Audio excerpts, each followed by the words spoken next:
E aí, pessoal, tudo bom? Retomamos nossa aula, né, de economia e mercado. Eu sou o professor Guilherme e a gente assim vai somente retomar alguns assuntos que nós conversamos anteriormente, só para a gente retomar, né, e compreendendo o que é que está acontecendo, né, isso na nossa continuidade do curso. Então, conversamos sobre o conceito de economia, né, isso, e bastante entender que ela está voltada a atender a necessidade, né, isso, das pessoas, né, do consumidor, do agente, né, pessoa jurídica ou pessoa física, desde que o princípio básico da economia é atender às necessidades, não é isso? Conversamos sobre problemas econômicos fundamental, não é isso? O que produzir, para quem produzir, né? Então, só retomando, né, que a gente vai continuar trazendo todo o embasamento da aula anterior, tá certo? E também conversamos sobre os agentes econômicos, não é isso? Que são as unidades econômicas, né, que é as famílias, né, isso, as empresas, o governo. Então, tudo isso nós vamos estar retomando a cada tópico que vem daqui para frente, ok? Então, vamos lá. Nesse módulo, né, que nós vamos começar agora, ele está ligado à produção, não é isso? Que é a curva de possibilidade de produção, que é conhecida como CPP. A curva de possibilidade de produção, né, ela basicamente utiliza recursos, é utilizada pelos economistas para demonstrar a alternativa na utilização dos recursos, comparando a produção de dois ou mais produtos. Então, o que é que ela vai, na realidade, observar isso aí? Como é que o país está otimizando, né, a sua produção, como é que ele está operando, né, como é que a empresa, né, como é que os agentes econômicos estão tratando a otimização dos recursos demandados por eles, tá joia? Então é isso que nós vamos trabalhar. Vamos trabalhar um pouco o gráfico, mas a compreensão vai ser bacana, vocês vão entender, tá certo? Vamos lá. Primeiro vamos ilustrar, né, fazer um modelo com uma indústria, tá? Mas é evidente que esse modelo ele vale também para um país. Então, na realidade, é para poder entender um pouco mais como funciona, tá joia? Então, uma ilustração simples para a gente gravar melhor e compreender melhor como é que funciona essa curva de possibilidade de produção. Então, suponhamos aqui na empresa modelo que nós estamos vendo é uma indústria que ela tem 10 máquinas, 40 trabalhadores, e ela produz dois produtos, que é o parafuso A e o parafuso B. Pode ser qualquer produto, tá? Nós vamos tomar essa ilustração para você ter mais ou menos uma ideia de como funciona. Mas isso vale tanto para uma empresa, como vale para a economia de um país, tá? Vale para a economia de uma forma em geral, tá joia? Então é um modelo isso aí, tá joia? A suposição do modelo. Vamos lá. Por um determinado prazo de tempo, a empresa não possa contratar mais trabalhadores. Então, a empresa já tem a capacidade de funcionários, de trabalhadores, já está atendida. Ela não pode mais contratar trabalhador. Não pode mais adquirir máquinas para a linha de produção. A produção dela já está completa. Ela está trabalhando, é isso, em pleno vapor, tá ok? E nem haja outra tecnologia no processo para a fabricação do produto. Então, você vê que tem 3 itens aí que vão ser bastante importantes você entender. A empresa não contrata mais trabalhadores, que o quadro já atende, né, aos seus custos, certo? Não adquire máquinas, porque a linha de produção já está montada, tá ok? E a tecnologia, não haja nenhuma outra tecnologia disponível. Então, precisamos supor para que o modelo funcione, não é isso? Pressuposto deste modelo: os recursos produtivos fixos ou constantes. Então, vamos lá dizer que os recursos produtivos, que a mão de obra já é fixa, não é isso? Né? Ou constante. O conhecimento tecnológico é constante, é aquele mesmo conhecimento. Somente 2 produtos são possíveis de fabricação. Então, aí você vai entender, né, que naquele momento aquela indústria está fabricando 2 produtos, ok? A proposta é levantar as possibilidades de produção da empresa, utilizando plenamente e de forma mais eficiente possível todos os fatores de produção da empresa. Então, nesse momento, eles vão estar sendo, toda a produção da empresa está sendo eficiente para o seu nível de mercado. tá? Então, por quê? Ela está associando todos os seus itens possíveis, que é a mão de obra, máquinas, tecnologias, não é isso? Para produzir um produto eficientemente, ok? Vamos fazer aqui um levantamento da produção. Então, a produção do parafuso A, certo? No momento que ela está eficiente, ela produz hoje 20 parafusos A e parafuso B ela não produz nenhum. Ela produz zero, não é isso? Então, para o nível de eficiência dela, parafuso A ela produz 20. Vamos supor que seja 20 milhões de parafusos, certo? E com relação ao parafuso B, ela não produz nada. Então você vê que na eficiência ela está produzindo só um produto, né, que é o parafuso A, 20 milhões, ok? Na segunda situação que nós vamos ver, é quando ela passa a produzir o parafuso B.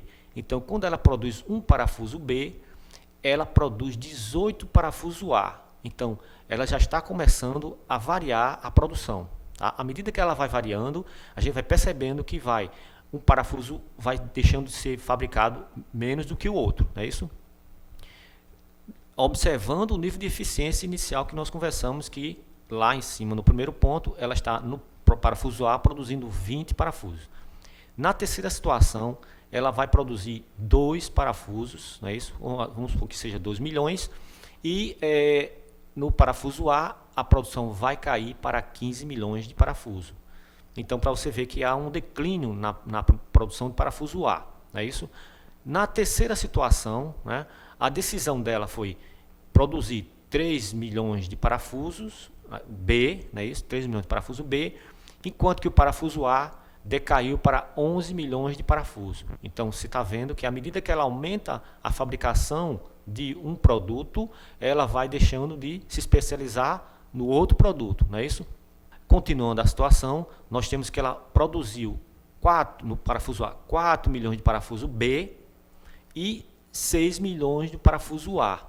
Então, já há um declínio muito forte, né, isso apresentado nesse momento, com relação à eficiência da fabricação, da produção. Suponhamos que todos estejam em milhões, ok? Enquanto você observa agora, nessa última situação, né, isso, a produção decai para 5 milhões de parafuso B, enquanto a produção de parafuso A declina completamente a zero. Então, para você ver como vai acontecer o equilíbrio da produção, não é isso? À medida que a empresa vai se especializando em determinado produto, a ponto, né, de uma ineficiência em um ou em outro, tá joia? Isso remete também ao ramo da corretagem.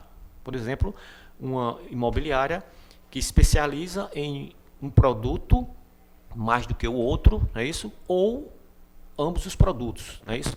Mantendo-se constante a mesma mão de obra. Aí você vai perceber como é que essa produção vai declinando entre um e outro, não é isso? Então vamos continuar aqui. Observando o gráfico, a gente vai perceber aqui esse gráfico da possibilidade de produção. É um gráfico simples, certo? Que quer queira, quer não, você está vendo aí pares, né? Os pares ordenados, não é isso? Então, nós temos aqui a abscissa, né, do eixo X, que está lá, que é o parafuso A, e a ordenada, no caso, do parafuso B, que está lá, que é o Y, não é isso? Então, o que é que vai acontecer aqui? Você está vendo dois pares ordenados, retomando a produção entre o parafuso A e o parafuso B. No item, quando o parafuso A, a gente viu lá, né, que ele tinha zero de produção de B, não é isso? Eram 20 milhões de produção do parafuso A. Então, era o limite do parafuso A, não é isso? Então, ele estava no pleno emprego, né?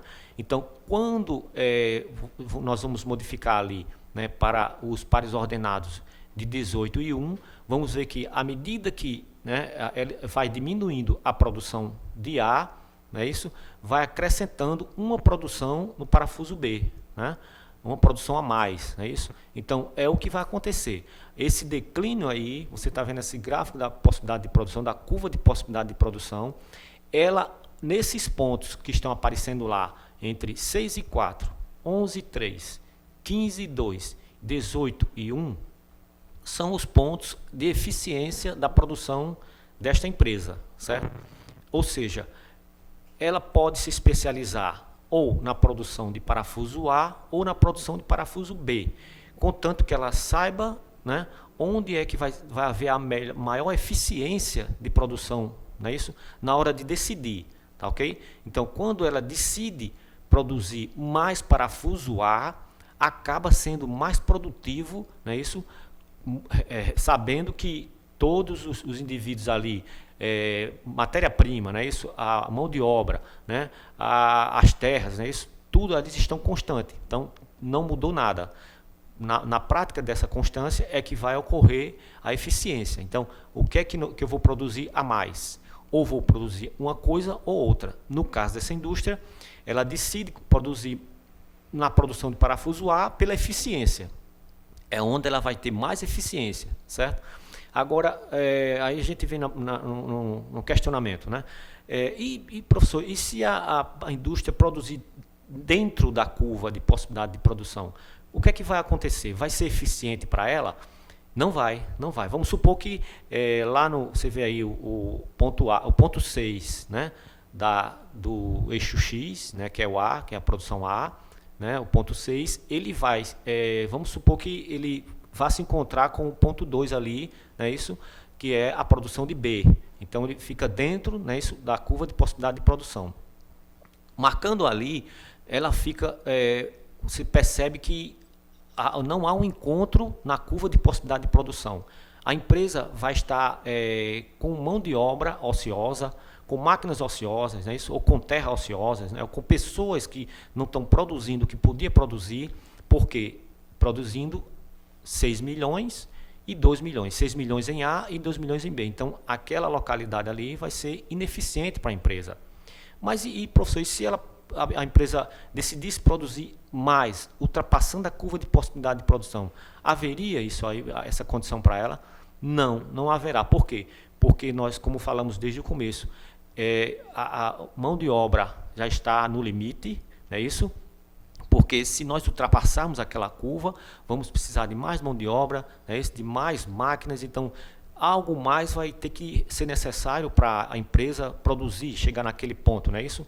Vamos supor que ela produzisse 11 milhões, né, de parafuso A e fosse lá para ultrapassasse, né, fosse lá em 4 milhões, né, isso, de parafuso B. Então ela estaria fora da curva de possibilidade, né? Então, assim, ela não teria mão de obra suficiente para atender o mercado naquela produção. Ou o mercado não estaria realmente demandando, né, isso, produtos para que atendesse a necessidade da população. Tá? Então estaria fora, ou seja, ela estaria trabalhando, formando um estoque desnecessário. Entendeu? Então seria algo desnecessário para a empresa trabalhar nesse sentido. Tá joia? Então o importante é que vocês entendam que os pontos que estão sendo mapeados na curva, né, isso, né, 6.4, 11.3, 15.2, 18.1, são os pontos onde ela realmente consegue ter uma eficiência na produção. Mas o mais indicado seria uma especialização dela, não é isso? Ou ela produziria mais parafuso A se especializando, ou parafuso B se especializando. Mas na decisão entre operar com os dois, nós temos que ver qual é o ponto ideal para que ela realmente trabalhe eficiente, para que seja uma empresa eficiente no mercado. Ok? Então, lá, né, para concluir o gráfico, a produção máxima possível de A seria 20 unidades, ou 20 milhões. É superior a de B, que são 5 unidades. Então, na posição A, seria a ideal para a empresa. Né? Os pontos da curva de possibilidade de produção expressam a quantidade máxima possível de produção de um dos bens, dado a produção do outro. Então, não é isso que nós vimos lá naqueles pontos, né, que a gente demarcou. Então, é lá onde é a quantidade máxima possível de produção. Ok? E na conclusão de outra informação é que um ponto dentro da curva significa uma produção abaixo ou aquém da possibilidade de produção da empresa. Então, você vê que seria uma produção ineficiente. Tá joia? Conclusão disso aí é que a curva de possibilidade de produção ilustra o problema de escassez. ok? Os recursos produzidos são limitados, não podendo atender à produção de todos os bens e serviços para satisfazer a necessidade das pessoas. Ou seja, para obter mais de um bem de A, a sociedade teria que sacrificar a produção de outro bem B, ou vice-versa. Então, é aí onde nós firmamos a eficiência da produção, não é isso? Então, as decisões, né, as decisões dos agentes, que nós vimos os agentes que são unidades produtoras, não é isso? A decisão dos agentes, o que produzir, não é isso? Então, a eficiência vai ser alcançada dessa forma. O que é que nós vamos produzir, né? E sacrificar uma determinada produção de quê? Então, nós vamos ser eficientes em quê? Então, esse questionamento é que a economia, né, estuda, analisa, e as empresas também, elas pondo em prática, né, a tecnologia de mercado, a visão de mercado, elas têm que definir quais são os pontos que elas vão, né, priorizar entre produzir o quê ou entre vender o quê, não é isso? Então, dentro do mercado, para ser eficiente, não é isso? Que esse é o nosso ponto principal da eficiência de mercado. Ok? Então, espero que vocês tenham compreendido essa parte, que é uma parte um pouco mais delicada de compreensão, mas sempre estejam munidos do material escrito para compreender como funciona, tá joia? E nos encontramos em outra oportunidade, tá? Obrigado aí.